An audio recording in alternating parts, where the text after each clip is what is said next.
Hi everyone, welcome to my new YouTube channel Evergreen Edu Point. আজি মই ধুবুৰী ডিষ্ট্ৰিক্টৰ test question পেপাৰৰ বিষয়ে আলোচনা কৰিবলৈ গৈ আছো। ইয়াতে আগৰ ভিডিঅ'ত কিছুমান MCQ সলভ কৰি দিয়া আছিল। যিসকলে আগৰ ভিডিঅ'টো চোৱা নাই তেওঁলোকে আগৰ ভিডিঅ'টো চাব পাৰিব। বলক এতিয়া আমি ভিডিঅ'টো আৰম্ভ কৰোঁ। ইয়াৰ প্ৰথম কোৱেশ্চনটো হ'ল পিৰ কি মানৰ বাবে তলত দিয়া সমীকৰণজোৰৰ এটা অদ্বিতীয় সমাধান আছে। তলত আমাক এজৰ সমীকৰণ দিয়া আছে। এই সমীকৰণৰ পৰা পি এনে কি মান আছে সেই মানৰ বাবে এই সমীকৰণজোৰৰ এটা অদ্বিতীয় সমাধান থাকে। প্ৰথম সমীকৰণৰ x ৰ সহগক আমি a1 বুলি ধৰি লওঁ। ইয়াত a1 y ৰ সহগক b1 বুলি ধৰি লওঁ আৰু সাংখ্যিক মানটোক c বুলি ধৰি লওঁ। একেদৰে 2 নম্বৰ সমীকৰণৰ x ৰ সহগক আমি a2 বুলি ধৰি লওঁ, y ৰ সহগক b2 আৰু সাংখ্যিক মানটোক c2 বুলি যদি আমি ধৰি লওঁ। ইয়াত a1 কিমান দিয়া আছে 4, b1 দিয়া আছে p আৰু c1 দিয়া আছে 8 আৰু দ্বিতীয় সমীকৰণটোত a2 দিয়া আছে 2, b2 2 দিয়া আছে আৰু c2 2 দিয়া আছে। যেহেতু সমীকৰণজনৰ অদ্বিতীয় সমাধান আছে, কোনো এজৰ সমীকৰণৰ অদ্বিতীয় সমাধান পোৱা যায় যদিহে a1 by a2 not equal to b1 by b2 হয়। ইয়াত a1 কিমান দিয়া আছে a1 দিয়া আছে 4 আৰু a2 দিয়া আছে কিমান 2, b1 কিমান দিয়া আছে p আৰু b2 দিয়া আছে 2, 2 2 কাটি গল, গতিকে p not equal to 4 হ'ব।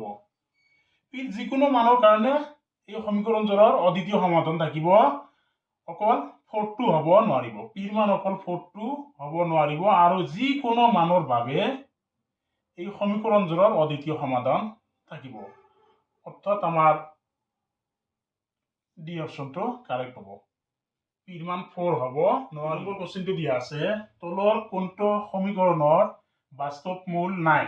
ইয়াত আমাক 4টা দ্বিঘাত সমীকৰণ দিয়া আছে। এই দ্বিঘাত সমীকৰণ 4টাৰ ভিতৰত কোনটোৰ বাস্তৱ মূল নাই সেইটো আমাক উলিয়াব লাগে। প্ৰথমটোৰ ক্ষেত্ৰত b স্কয়াৰ মাইনাস 4ac ৰ মানটো হ'ব, b ৰ মানটো কিমান আছে -5,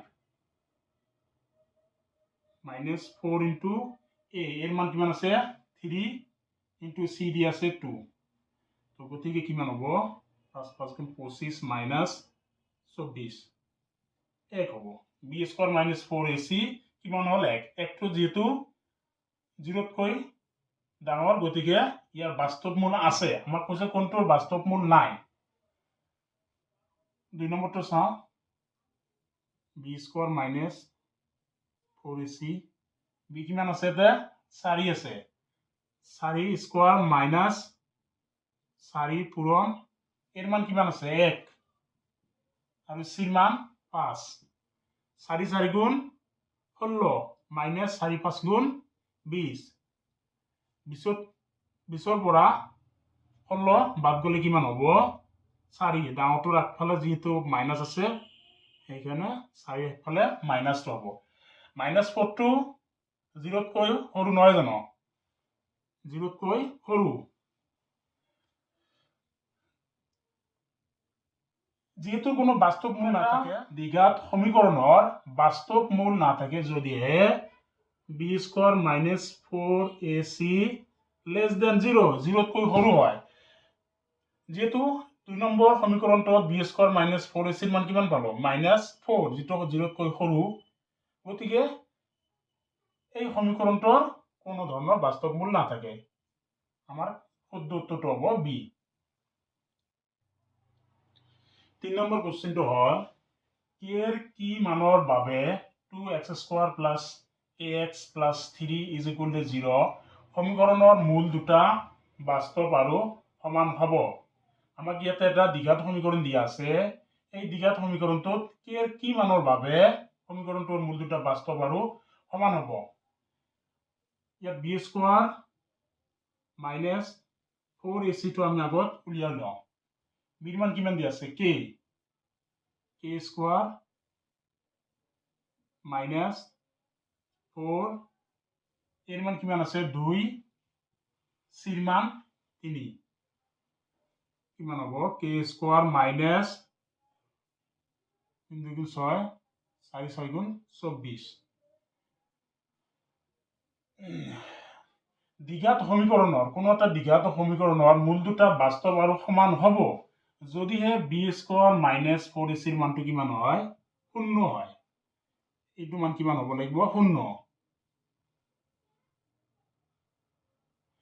তো k square is equal to কিমান হ'ব 24 টো ইপিনে গলে কিমান হ'ব মাইনাস 24 টু প্লাস 24 হ'ব k ৰ মান কিমান হ'ব plus minus 24 plus minus 4 into 6 লিখব পৰা যায় না প্লাস মাইনাস 4 বৰ্গমূল কিমান 2 6 টো ভিতৰতে থাকিলে অৰ্থাৎ k ৰ মান কিমান হ'ব plus minus 2 root 6 plus minus 2 root 6 এই অপশনটো কাৰেক্ট হ'ব